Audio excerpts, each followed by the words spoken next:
bola, Brian, amigo. La tercera es la vencida. Gracias por brindarnos este espacio. No, amigo, es un placer que vengan también a Paraná. ¿Hace cuánto que no estás presentando una obra cruzándote el charco? Hace 2 años o 3, digamos. Ah, bueno, no es tanto, no es tanto. Sí, no, realmente no es tanto, pero qué sé yo, a veces uno cuando maneja un elenco numeroso tiene que darle ciertas prioridades a fechas que son, por más que parezca una tontería, fechas que son relativamente cerca. Nosotros al ser de Santa Fe, digamos, una cosa es que todo el elenco entre en un auto y otra que un elenco entre 3. Claro. Así que, bueno, sí, la verdad que estamos muy contentos de volver así. Ahora, La oportunidad.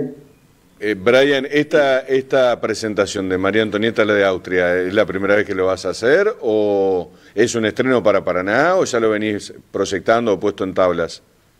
Mira, nosotros lo hemos estrenado en el mes de julio de este año y hemos tenido y estamos teniendo un agosto realmente muy cargado porque nos hemos presentado en varias localidades acá de Santa Fe, en Sarmiento. La semana pasada hemos ido a Buenos Aires y bueno, y ahora me toca la oportunidad a Paraná, digamos. Ajá.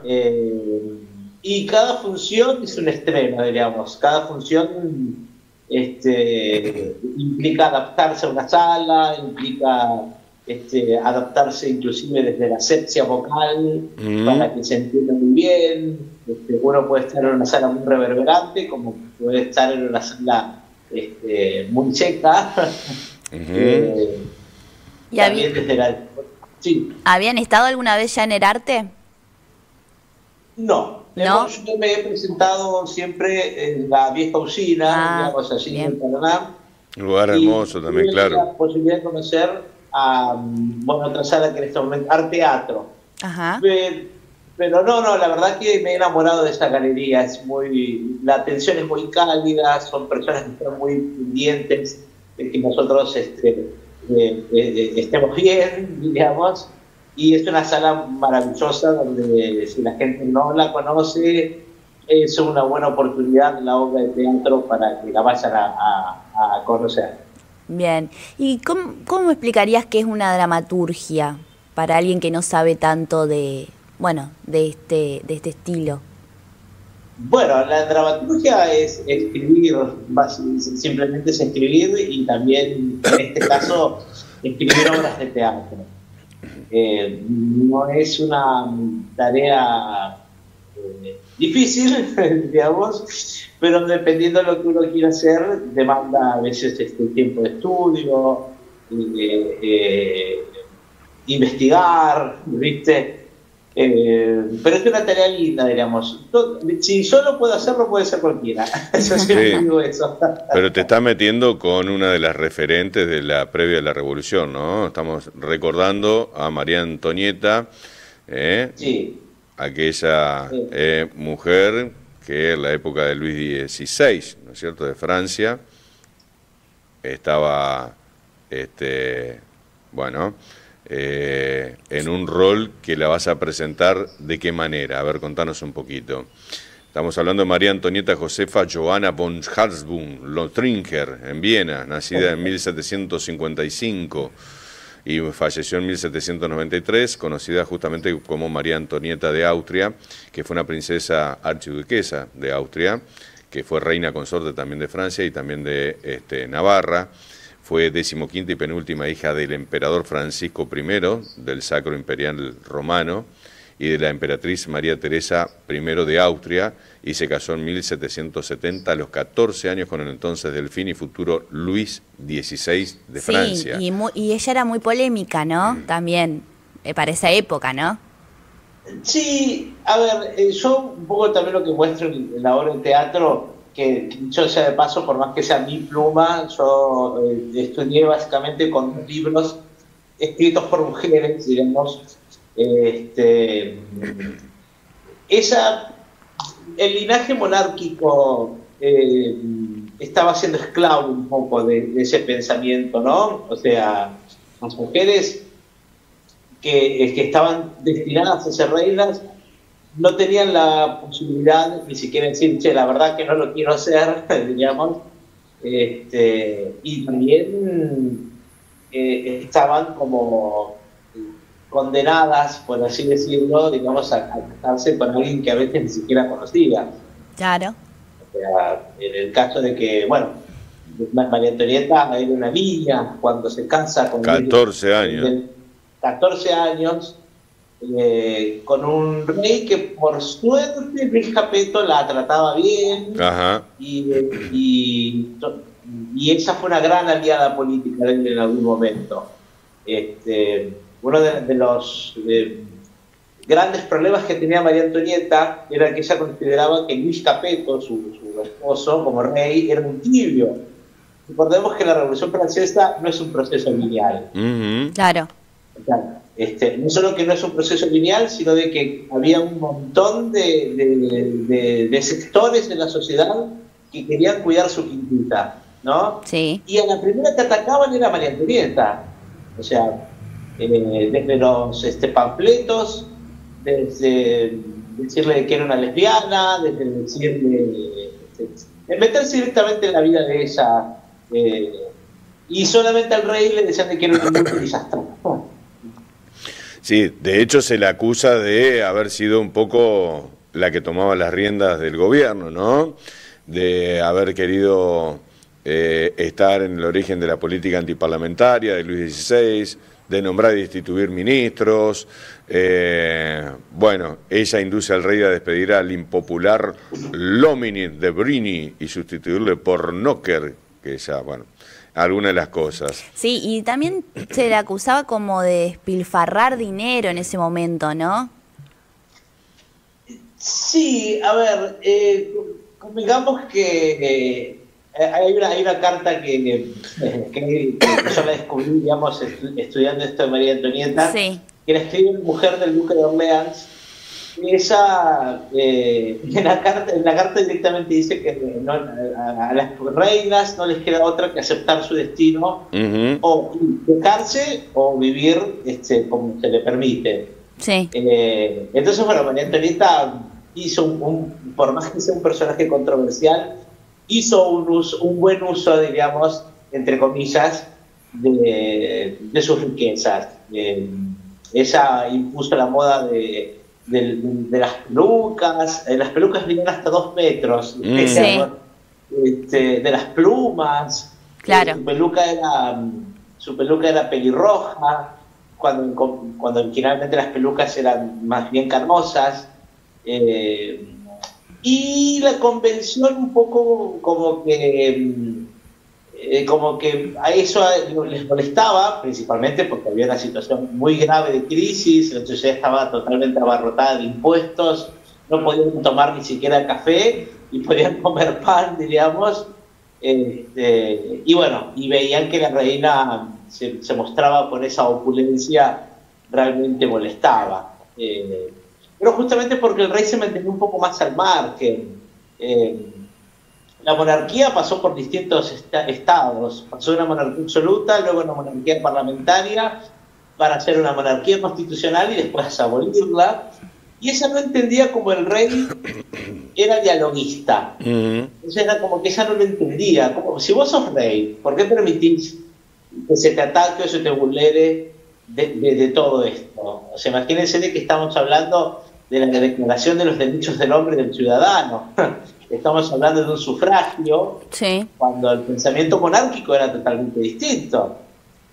O sea, ¿cómo un ciudadano puede tener la posibilidad de votar a un referente? No, claro. ¿Cómo un hombre puede, cómo las personas pueden tener derechos?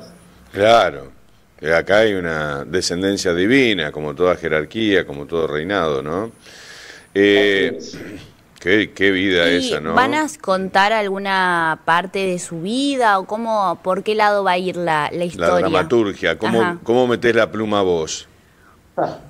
Bueno, el objetivo es limpiar un poco la imagen de María Antonieta, sin olvidar que fue un personaje controversial. O sea, no es que la voy a mostrar como sino de que yo a través de la pluma de estas dos mujeres que tuve que estudiar, que se llaman Chantal Thomas y Cristina Morató,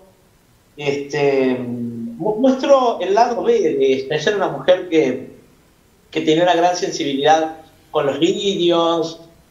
Muestro el lado sexual de María Antonieta, porque María Antonieta fue una persona que también vivió su vida y que se dice que ella ha tenido amantes mujeres. Dentro de la obra aparece Madame Polignac, que fue su mejor amiga. Ella tenía dos amigas, grandes amigas, Madame Polignac y la condesa de Lumbala.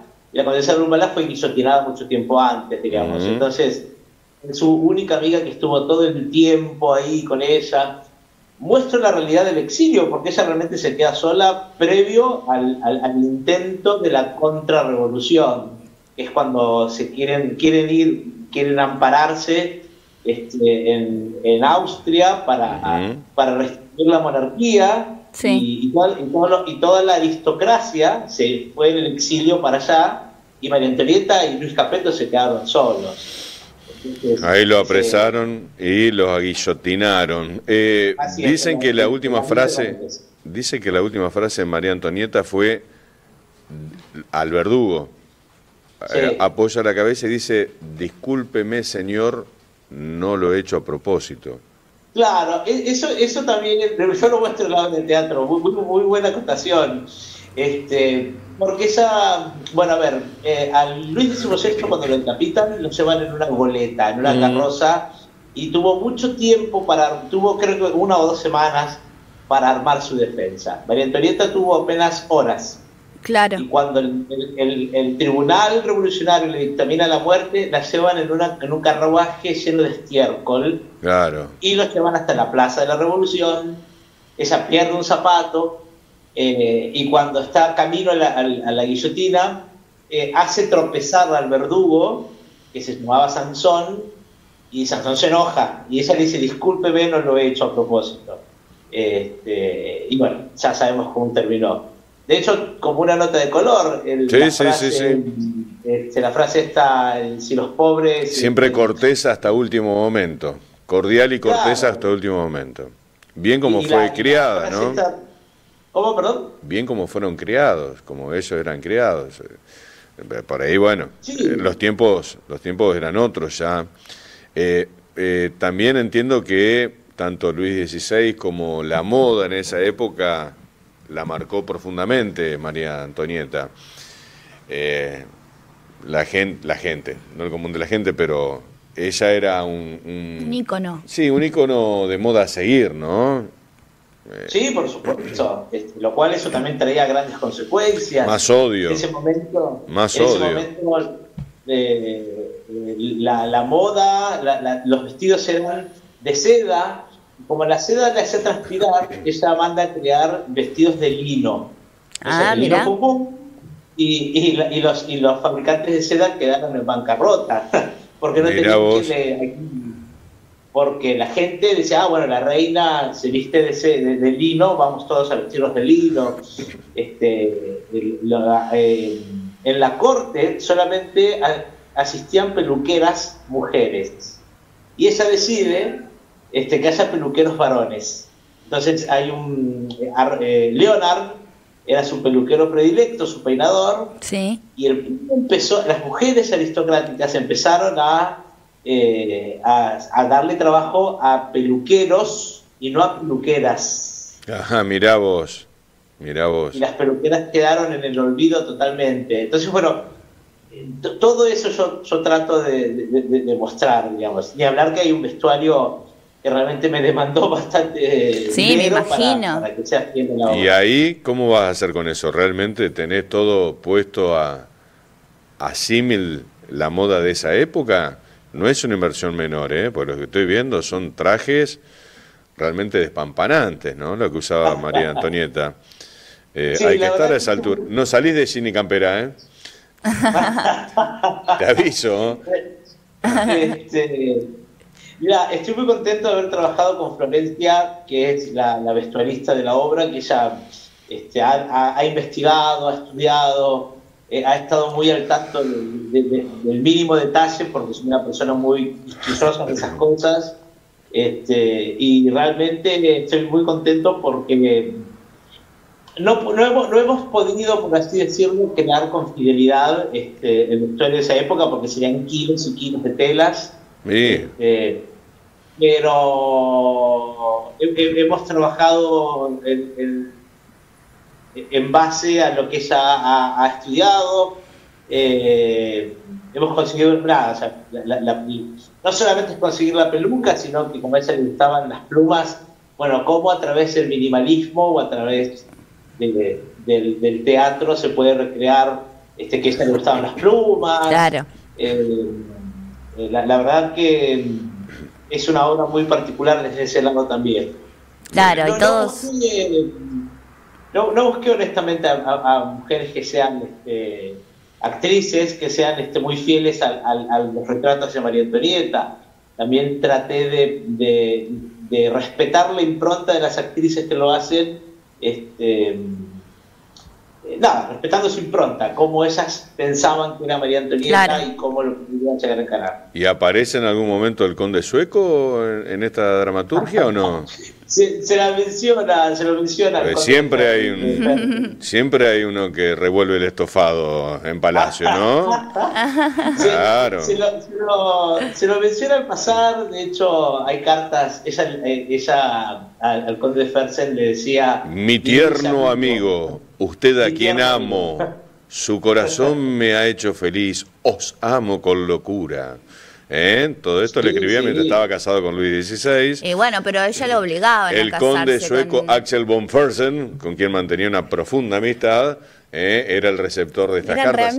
Pero obviamente, viste, te imponían casamiento a los 14, claro, te ponían a cargo la dirigencia de todo un país, tenía a todos los otros que te quieren guillotinar desde el arranque.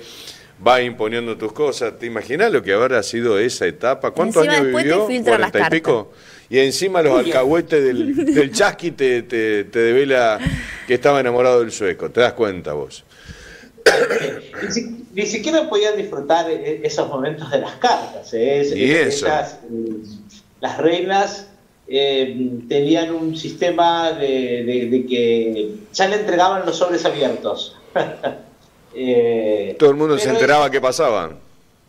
Claro, pero ella logró, no indagué demasiado en cómo, pero ella logró un sistema para que le envíen solamente cartas del conde de Fersen y de otras personas a ella, nada más. Directamente. Sí, y bueno, se lo menciona al conde de Fersen. La obra da por sabidas algunas cuestiones. Me imagino lo que tiene que haber temblado lo que llevaban y traían estas cartas, ¿no? Porque llevaban papa caliente así. Llegaban a interceptar a ese envío, el que moría era el mensajero. Claro. 15 cartas interactuaron, 15 cartas. Bueno, escritas entre el 1791 y 1792. Uno de los periodos más convulsivos de lo que ya se estaba gestando la Revolución Francesa. Ya estaban recluidos en el Palacio de las Tullerías, después de ser detenidos, y se mandaban, sí, ya estamos entregados, loco, quédate ahí, seré tu reina y demás, pero estoy enamorado de aquel, mandale la carta al sueco, siempre te quise a vos, y si va a rodar mi cabeza, sabelo, faltó que le diga tarado, estaba enamorado del conde sueco. Y también le gustaban mucho las fiestas a ella, ¿no? Era muy opulenta, sí, le gustaba mucho organizar fiestas, banquetes, y que justamente, bueno, eso fue el gran choque, ¿no? Porque claro, cuando comienza la gente a exiliarse, las fiestas se quedaban cada vez con menos personas hasta quedarse solas. Pero sí, a ella le gustaba mucho lucirse. Usaba pelucas muy complicadas de hacer, inclusive ese impone también el rubor, o sea, sí, porque en ese momento se pintaban medio blanquitas, ¿no?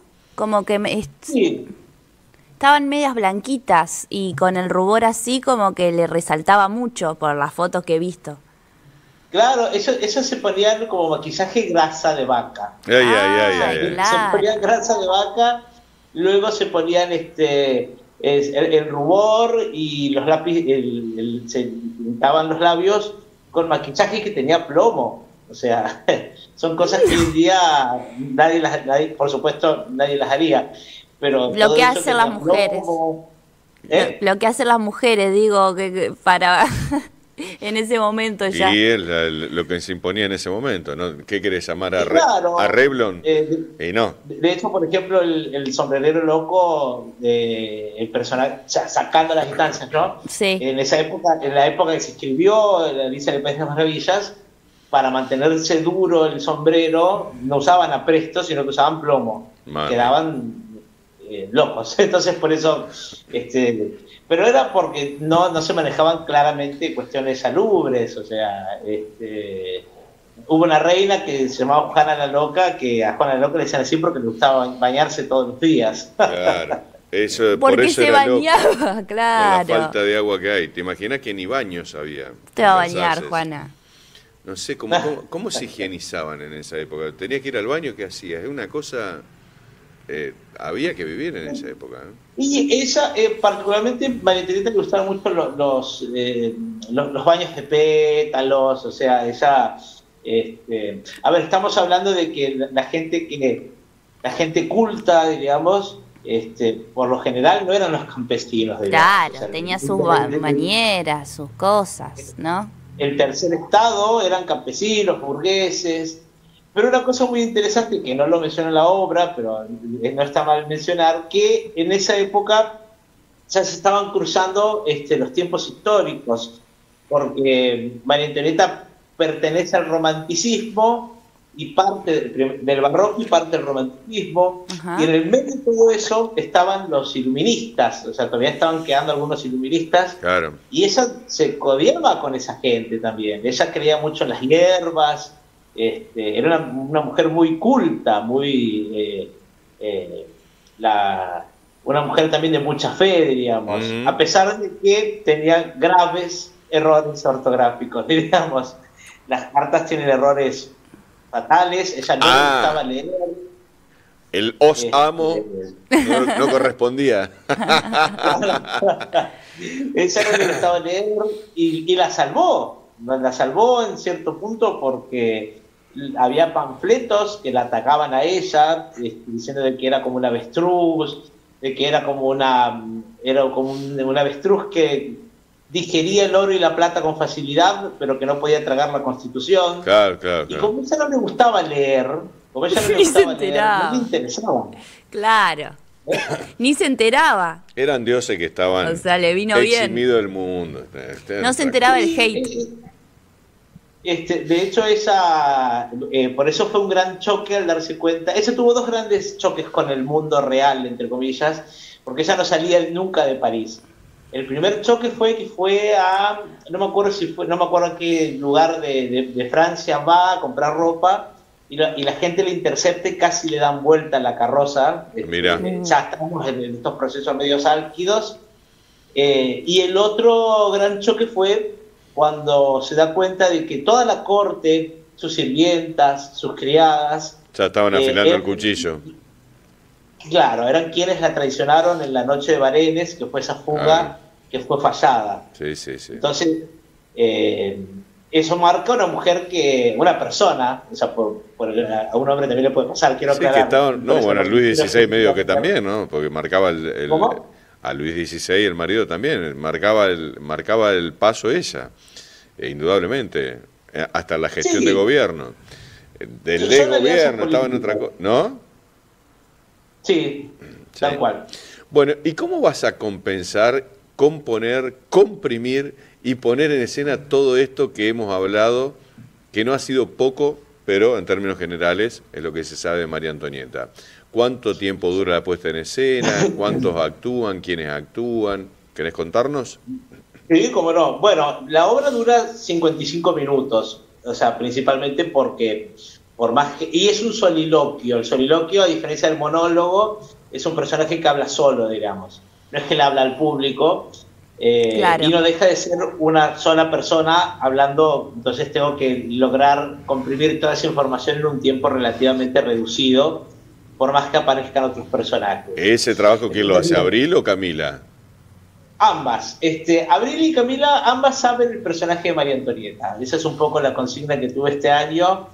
Le robé la idea a la ópera, porque en la ópera o en los coros el solo se lo saben todos, y el director un día dice, bueno, hoy le toca el solo a él o a ella. Entonces esa persona ya está preparada ante ese cambio. Entonces, María Antonieta en Paraná, una función la hace Camila, otra función la hace Abby. Ah, mira. Tengo un actor que es un gran amigo mío que se llama Eduardo, que él siempre es un buen caballito de batalla, que también aparece en la obra con un personaje pequeño. Ese hace de sueco. Se la lleva de arriba. Al sueco no se lo menciona, solamente se lo menciona. Y bueno, nada, tomo lo que van a ver en la obra mucho esta estética propia del siglo XVIII. Hay elementos eróticos del Marqués de Sade, que estuvo preso en las Tullerías en este periodo revolucionario. Es un drama, así que bueno, es una invitación a conocer de una manera distinta desde el teatro información que antes no manejábamos de María Antonieta. Bueno, la entrada 12.000 pesos, nada. ¿Cómo la podemos conseguir? ¿Dónde la compramos, Brian? Bien, las entradas se pueden adquirir por medio de... Soy muy pésimo con el inglés, por una aplicación que se llama Eventbrite. Sí, también por el Instagram que ahí está el flyer, el Instagram de la galería, que creo que es @Proyecto del Arte, o comunicarse conmigo, diríamos, al Instagram el-Brian, o sea, Brian, el-Brian Bolsón, que soy yo, y ahí también se pueden comunicar conmigo para adquirir las entradas. El-Brian Bolsón. Sí. El-Brian Bolsón, @ Así es. Así es. Muy bien. Bueno, felicitaciones y estaremos muy atentos, Brian, ¿no es cierto?, a esta presentación en Suelo de Gente Amiga. Y es una apuesta maravillosa, por lo que estoy escuchando, de estar hermoso ir a ver esto, ¿sí? Hermoso. Ojalá puedan ir para verlos y saludarlos personalmente. Y gracias por el espacio. Yo lo que voy a ir es a reírme la ponchada de plata que habrás puesto para los trajes de arranque. Me voy a reír de vos y decir lo que te costó esto para esta presentación. Dios querido. Bueno, para eso trabajamos. Indudablemente vamos a estar ahí, y será un placer. Y gracias por darnos este espacio para poder publicitar, no solo a mí, sino que a un montón de artistas que seguramente ustedes les dan el espacio de manera desinteresada para poder... No, somos reinteresados, nos encanta el arte, nos encanta la cultura y nos encanta todo lo que hacen, o sea, desinteresada no.